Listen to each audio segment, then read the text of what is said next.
दोस्तों आज की इस वीडियो में आप सभी लोगों के लिए एक अच्छी खुशखबरी है जो भी लोग मेटा फ्यूचर में काम कर रहे हैं। एंड यहाँ पे जो खुशखबरी आप लोगों के लिए ये है कि मेटा फ्यूचर में जो सुपर बोट के नाम से जो टूल्स आने वाला था फुल्ली ऑटोमेटिक ट्रेडिंग करने के लिए, वो टूल्स आपका लाइव हो चुका है। इसके अलावा एक और खुशखबरी है कि सुपर बोट में जो आपका $3000 से सुपर बोट स्टार्ट हो रहा था, वो अभी आप $500 के फंड पर भी स्टार्ट कर सकते हो। तो सुपर बोट स्टार्ट करने के लिए हमें सबसे पहले अपने मेटा फ्यूचर में क्या क्या करना पड़ेगा एंड हमें किन किन चीज़ों का ध्यान रखना पड़ेगा, इस वीडियो में आपको सारी इन्फॉर्मेशन मिलने वाली है। तो आप सभी लोग ये वीडियो अपनी टीम को शेयर कर दें जिससे कि वो सभी लोग भी अपने आप से खुद से सुपर बोट स्टार्ट कर पाएँ एंड उसके आगे क्या करना है क्या नहीं करना है उन चीज़ों का भी वो ध्यान रखें। चलिए दोस्तों, मैं यहाँ पे एक आईडी को ओपन कर लेता हूँ। यहाँ पे मैं आपको इस आईडी में सुपर बोट स्टार्ट करके दिखाऊंगा। तो इस आईडी में टोटल हमारा रजिस्ट्रेशन एंड यहाँ पे एपीआई बाइंडिंग वगैरह सब कुछ हो रखा है। एपीआई बाइंड करने के बाद सबसे पहले हमें क्या करना है, ऊपर जो यहाँ पे 3 लाइन्स हैं, ये जो 3 लाइन्स हैं, इन 3 लाइन्स पे हमें क्लिक करना है। क्लिक करने के बाद यहाँ पे ये मेनू का ऑप्शन निकल आया। अब यहाँ पे हमें सबसे पहले इसमें हैज मोड इनेबल करना है। ठीक है, हैज मोड हमें इनेबल करना है, सेफ मोड इनेबल नहीं करना है। ठीक है, तो ये हम यहाँ पे कर लेंगे। इसके बाद हमें अपने एसेट बैलेंस में भी कम से कम $50 $500 का जिनका अकाउंट है वो कम से कम $50 से जैसे ही उनका एसेट बैलेंस कम होता है वो अपने फंड को इंक्रीज कर लें। अगर कोशिश करें कि वो शुरुआत में ही अपना $100 $150 $200 डाल के रखें तो और अच्छा है, आपको बार बार डालने की ज़रूरत नहीं पड़ेगी।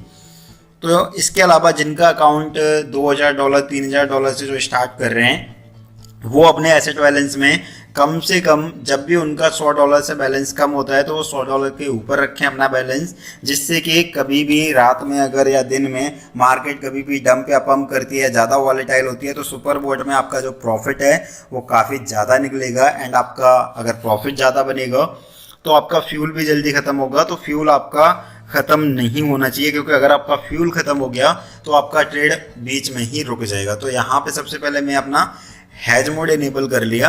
अब यहाँ पे ऑलरेडी एसेट बैलेंस हमारा पड़ा हुआ है।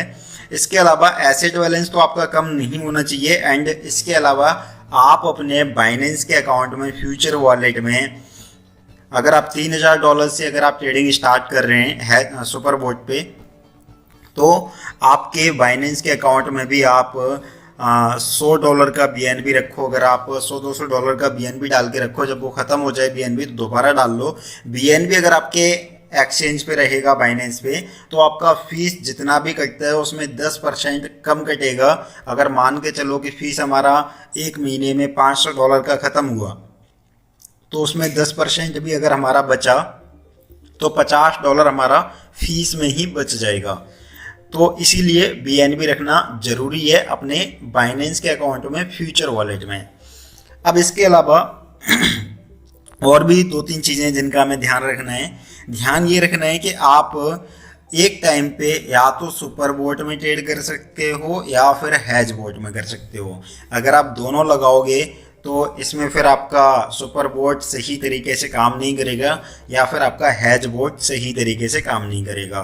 तो या तो आप हैज बोट पे ट्रेडिंग कर लो या फिर आप सुपर बोट पे कर लो, या फिर आप इन दोनों को हटा के मैनुअल कर लो। जिनको मैनुअल करना है वो मैनुअल कर सकते हैं। ठीक है, यानी कि सुपर बोट अकेला या तो आप सुपर बोट चलाओ या हैज बोट चलाओ सिर्फ, या फिर मैनुअल करो। एक साथ आप टूल्स पे ट्रेड नहीं कर सकते। यानी कि अगर आप मैनुअल कर रहे हो तो आप सुपर बोट और हैज बोट दोनों नहीं कर सकते। अगर आप हैज बोट कर रहे हो तो सुपर बोट और मैनुअल दोनों नहीं करोगे। अगर आप सुपर बोट कर रहे हो तो हैज बोट और मैनुअल ट्रेड दोनों नहीं करोगे। ठीक है, तो इन चीज़ों का ध्यान रखते हुए ही हमें सुपर बोट में ट्रेड स्टार्ट करनी है। अब यहाँ पे सारी चीज़ें मैंने आपको बता दी, इन चीज़ों का आपको खास ध्यान रखना है, क्योंकि सुपर बोट में आपका कोई भी मैनेजमेंट नहीं है। तो ज़्यादा से ज़्यादा लोग सुपर बोट ही स्टार्ट करेंगे। तो सुपर बोट कैसे स्टार्ट करना है, तो यहाँ पे आपको सुपर बोट लिखा दिखाई दे रहा है, इस पर हमें क्लिक करना है। क्लिक करने के बाद यहाँ पे परमिशंस हैं, आई एग्री पे हमें क्लिक करना है। तो जिनका $500 से लेके $1000 के बीच में फंड है तो वो पहला पैकेज सिलेक्ट करें। जिनका 1000 से 3000 डॉलर के बीच में फंड है वो दूसरा पैकेज सिलेक्ट कर लें, जिनका 3000 से 10,000 डॉलर के बीच में फंड है वो तीसरा पैकेज सिलेक्ट कर लें। तो इस तरीके से आप अपने अकॉर्डिंग जो भी आपका फंड है आपके बाइनेंस के अकाउंट में, उसके हिसाब से आप यहाँ पे पैकेज सिलेक्ट करोगे। तो इस वाले जो अकाउंट है इसमें $626 हैं लाइव में, तो हम यहाँ पे पहला ही पैकेज सेलेक्ट करके इसको स्टार्ट बटन को हमें क्लिक करना है। तो स्टार्ट बटन को क्लिक करने के बाद हम यहाँ पे बैक आ जाएंगे और हमारा जो ट्रेड है वो यहाँ पे स्टार्ट हो जाएगा ऑटोमेटिकली। तो यहाँ पे आप देखोगे कि ये अभी ओपन ऑर्डर में यहाँ पे दिखाई दे रहा है ट्रेड, और ये अभी यहाँ पे सुपर बोट पे हमारा ट्रेड लग चुका है। तो आप देख सकते हैं कि अभी यहाँ पे बाई का ट्रेड लगा हुआ है और ऑटोमेटिकली ही इसका सेल का भी ट्रेड स्टार्ट होगा। तो पूरा का पूरा फुल्ली ऑटोमेटिक है, यहाँ पे किसी भी तरीके का कोई भी मैनुअल आप मैनेजमेंट आपका नहीं है, ठीक है। तो इस तरीके से आप सभी लोग सुपर बोट में स्टार्टिंग कर सकते हैं। तो उम्मीद है आप सभी लोगों के लिए ये जो टूल्स है स्टार्ट हो गया है। तो बहुत सारे लोग कई दिन से वेट कर रहे थे, तो अब दोस्तों लग जाइए अपने काम पे, टीम बनाने पे, क्योंकि अब मेटा फ्यूचर में काफ़ी अच्छा तहलका आने वाला है, काफ़ी बड़ी बड़ी टीम आने वाली हैं। तो जो जितना फास्ट अपनी टीम क्रिएट कर लेगा उसका अर्निंग उतना ही फास्ट और ज़्यादा बनना स्टार्ट हो जाएगा। ओके दोस्तों, मिलते हैं नेक्स्ट वीडियो में। तब तक जिन भी लोगों ने अभी तक हमारे चैनल को सब्सक्राइब नहीं किया हुआ है, आप सभी लोग चैनल को सब्सक्राइब करके बेल आइकन को दबा लीजिए, क्योंकि इसी टाइप की इन्फॉर्मेशन वाली वीडियोज आपको हमारे चैनल पे सबसे पहले मिलती रहती हैं। ओके दोस्तों, बाय बाय, जय हिंद।